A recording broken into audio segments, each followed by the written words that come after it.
तो देखते हैं क्वेश्चन नंबर 14 क्या कह रहा है। क्वेश्चन नंबर 14 है 16pq माइनस 4p स्क्वायर। तो हम क्या देख रहे हैं यहाँ पे कि 16 क्या है 4 का स्क्वायर है।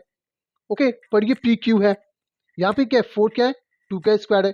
ओके, पर ये सिर्फ p है, p स्क्वायर है नहीं।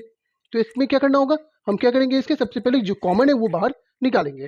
तो इसमें कॉमन क्या है 4 दोनों में आ जाएगा, और p यहाँ भी है, यहाँ pq है, इसका मीन कि 4p कॉमन हो गया। ओके चलिए, तो 4p को किससे मल्टीप्लाई करें कि 16pq आ जाए। तो 4 4 जा 16। ओके, और pq लाना है हमें, तो p स्क्वायर लिखना पड़ेगा। ओके, ये हो गया माइनस, और 4p को किससे मल्टीप्लाई करेंगे कि 4p ही आ जाए, तो 1 से। तो ये हमने कॉमन ले लिया। अब क्या है, इसे क्या करना है a square minus b square के फॉर्म में लिखना है हमें। तो ये 4p तो वैसे ही लिख देंगे। ओके, यहाँ पे ये ब्रैकेट दे देंगे करली।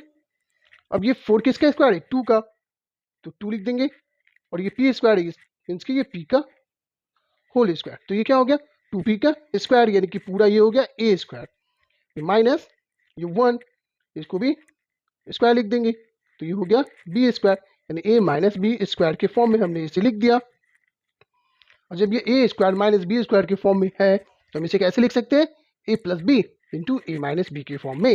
ओके, तो लिखते हैं ये 4p ब्रैकेट, ये पूरा a हो गया। ओके, 2p प्लस ये b हो गया, तो ये हो गया a प्लस बी। अब a माइनस बी यानी कि 2p माइनस 1। ओके ना, और ये इसका आंसर हो गया। आई बात समझ में है नहीं जी। चलिए फिर देखते हैं 15। ये क्या है 63a square B square minus 7। यहाँ भी क्या है कुछ भी स्क्वायर नहीं है, किसी भी 63 है तो ये किसका स्क्वायर है, किसी भी नंबर का नहीं है।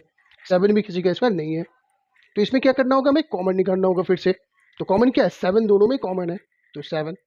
ओके, तो 7 को अब किससे मल्टीप्लाई करेंगे कि 63 आ जाए, तो 7 9 जा 63। ओके, और ये a स्क्वायर और ये b स्क्वायर। आई बात समझ में। ओके, माइनस 7 को किससे मल्टीप्लाई करेंगे कि 7 आ जाए, तो 1 से। तो ये हो गया 7 1 से 7। अब इसे किस फॉर्म में लिखना है a square minus B square के फॉर्म में। तो ये 7 के 7, ये कर्ली ब्रैकेट, तो ये 9 किसका स्क्वायर है 3 का, ये 3 जा 9, और क्या लिखेंगे a b और ये पूरा होल स्क्वायर हो गया ना। 3 3 जा 9, a का स्क्वायर और b का स्क्वायर माइनस, और ये 1 का स्क्वायर। क्लियर है, तो ये हो गया a square minus B square के फॉर्म में, और हमें आंसर लाना है a plus B into A minus B के फॉर्म में। तो ये 7 और ये पूरा a हो गया 3ab प्लस ये 1 क्या हो गया b, तो ये क्या हो गया a प्लस b और ये a माइनस b के फॉर्म में। ओके, और ये इसका आंसर हो गया। अब देखते हैं क्वेश्चन नंबर 16 क्या है। ये क्या है 1 माइनस और ब्रैकेट में b माइनस c का स्क्वायर यानी होल स्क्वायर। तो यहाँ पे क्या देख रहे हैं कि इस तरह के कुछ भी स्क्वायर वगैरह तो नहीं है, लेकिन एक चीज देखिए कि ये पूरा एक टर्म्स है और ये पूरा एक टर्म्स है। तो ये इसको हम लोग a स्क्वायर और इस पूरे को b स्क्वायर ऐसा लिख सकते हैं। तो ये हो गया a स्क्वायर माइनस ये पूरा b स्क्वायर यानी कि b माइनस c का होल स्क्वायर।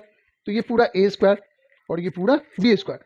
तो जब ये a square minus b square की फॉर्म में लिख दिया हमने है, तो इसे हम कैसे लिख सकते हैं a plus B into A minus B के फॉर्म में। तो ये a है, तो ये 1 प्लस ये क्या है b, अभी इसको ब्रैकेट में ही लिखेंगे। ओके, चलिए इसको फिर से सही करेंगे।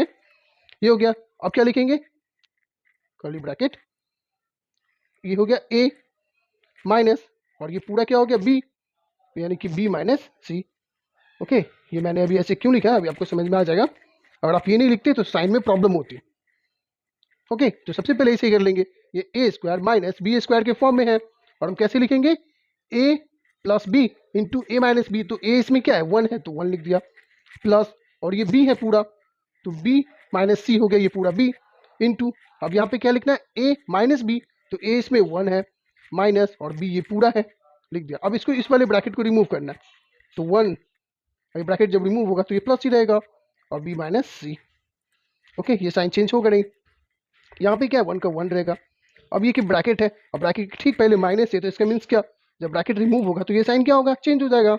ओके, इसलिए मैंने इसे ब्रैकेट में ही लिखा अभी, और आप अच्छे से समझ जाएंगे तो ये स्टेप स्किप कर सकते हैं, लेकिन आपको समझना है इसलिए ये लिखना पड़ेगा। तो ये 1 हो गया और ब्रैकेट ये माइनस है तो माइनस रहेगा, और जैसे ब्रैकेट रिमूव होगा तो ये b और ये माइनस में है तो ये क्या हो जाएगा प्लस c, और ये इसका फाइनल आंसर हो गया। क्या हो गया